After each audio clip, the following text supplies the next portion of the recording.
Welcome to Rochester Business Connections, powered by Balbert Marketing, LLC, where I get the chance to chat with Rochester, New York's very best business owners, entrepreneurs, and thought leaders. I am your host, Ben Albert. Don't forget to subscribe, and remember, we don't do advertisements.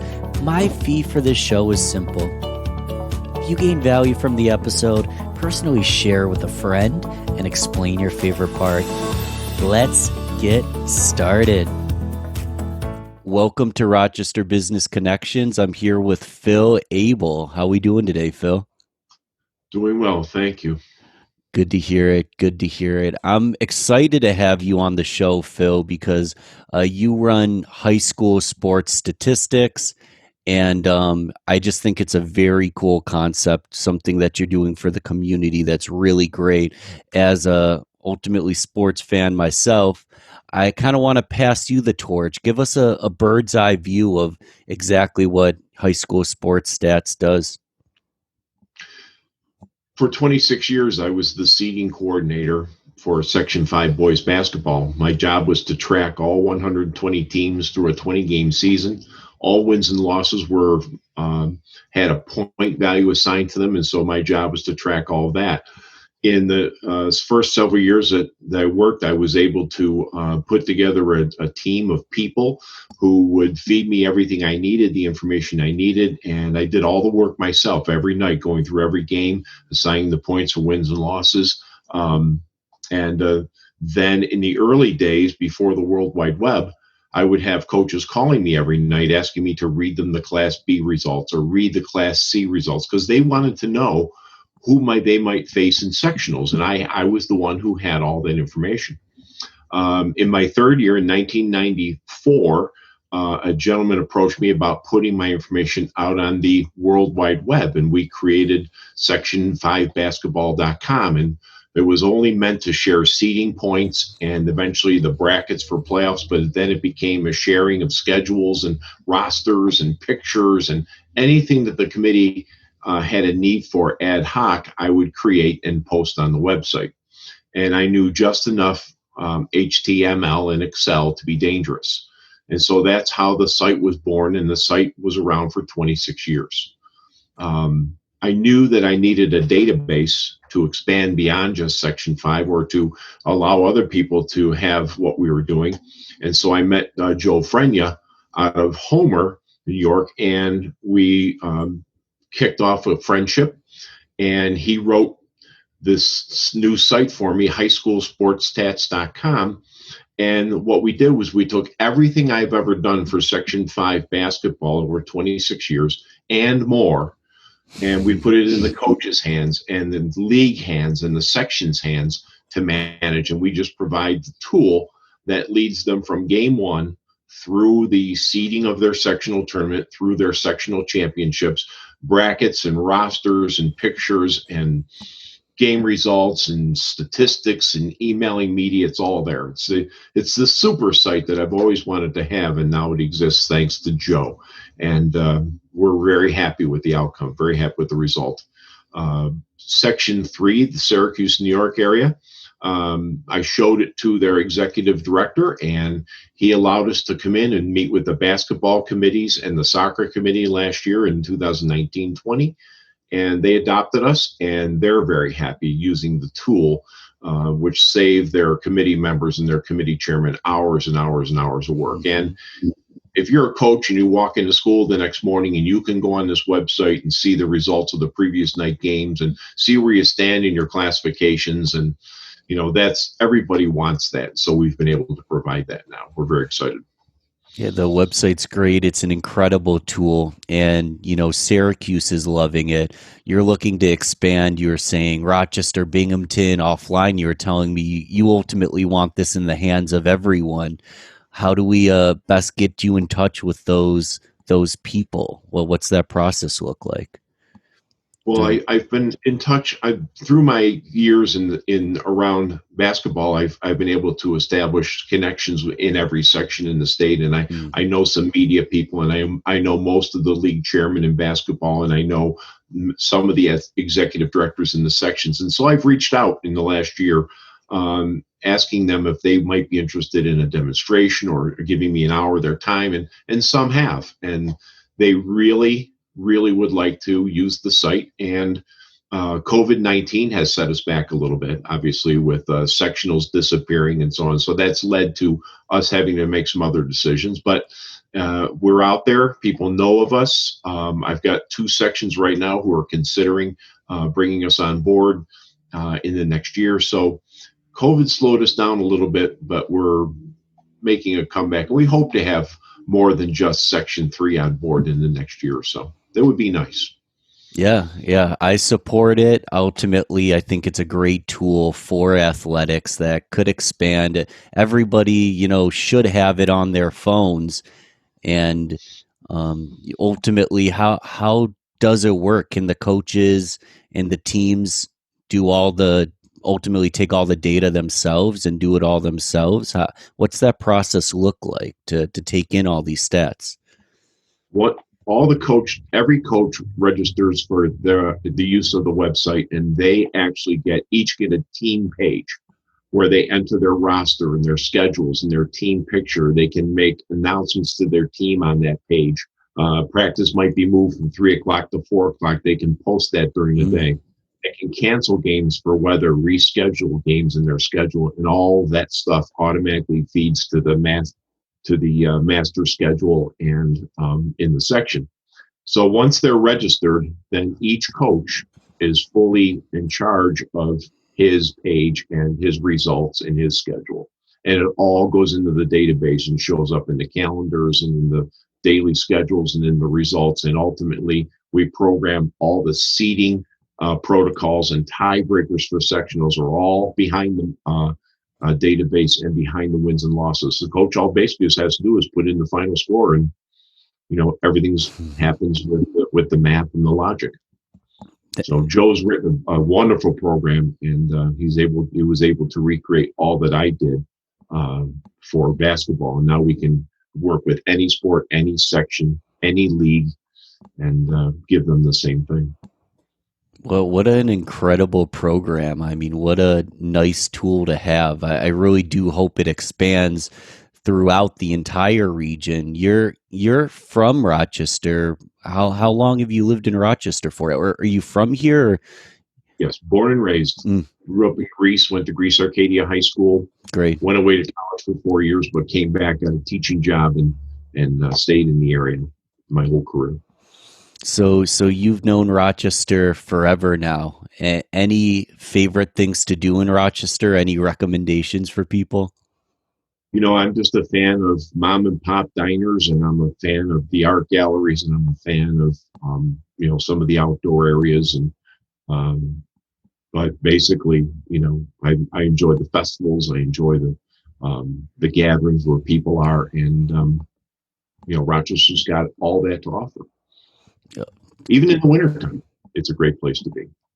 I agree. And there's been a lot of growth and a lot of changes over the years, looking over time. Is there anything that you would change about Rochester, or you think that we could improve upon, or are we knocking it out of the park? Well, as I've often said to everybody, with all that's going on in the world today, I'm just a fan of everybody. I think Rochester's been a really accepting town. People will look you in the eye, they'll say hello, they'll smile back and forth at one another. I think we just need more of that. I agree. And yeah, it's tough now to even have that with COVID. It's brought a lot of challenges. What do you foresee the future of your industry? I mean, what challenges have you been going through since COVID hit and it really shook up athletics? There's a lot of uncertainty. Well, we were enjoying, started out with boys soccer last fall in Syracuse. The chairman took us on sight unseen and loved what we did, and that went over to boys and girls basketball in the fall. We were set to do lacrosse, baseball, softball in the spring, and then all of a sudden on March 14th, COVID shut it down just before the regional championships, just before the states in the winter sports. And now with it making a slow comeback in some sports and sections going to just regional play and The tournaments have been canceled and the postseasons have been canceled. So, once I think what we're trying to do with our site is we're trying to emphasize now that what it'll do, you can still manage schedules and rosters. Each student athlete on your roster has the ability to have a link to a page that has their full varsity history on it. So statistics ongoing, you're playing the games. So for the kids, coaches can do a nice service for the kids by just making sure that, after a game, scores get posted and some statistics get entered, because those things, once COVID ends and once things return to normal, those are the types of things that are going to follow, especially the underclassmen.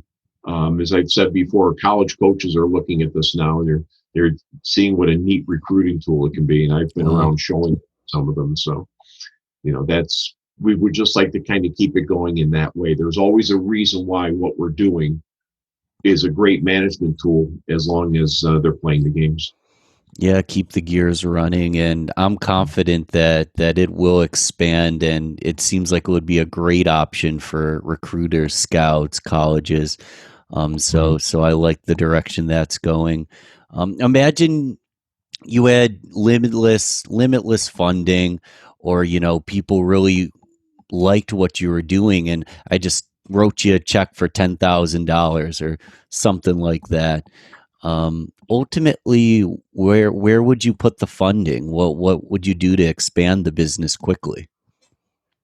Well, we would love to have the app developed. And our next step is to first of all get it right. We haven't really been haven't really been through a full academic year yet, Hmm. where we've done, multiple sports. The one thing that we're doing, which I learned in doing my work for Section 5, was every section, every sport has a seeding system. They apply points for wins and losses, or they sort on winning percentages. So there is the one thing that we're doing that not a lot of people are doing is we're customizing each individual sport for their wins and their losses.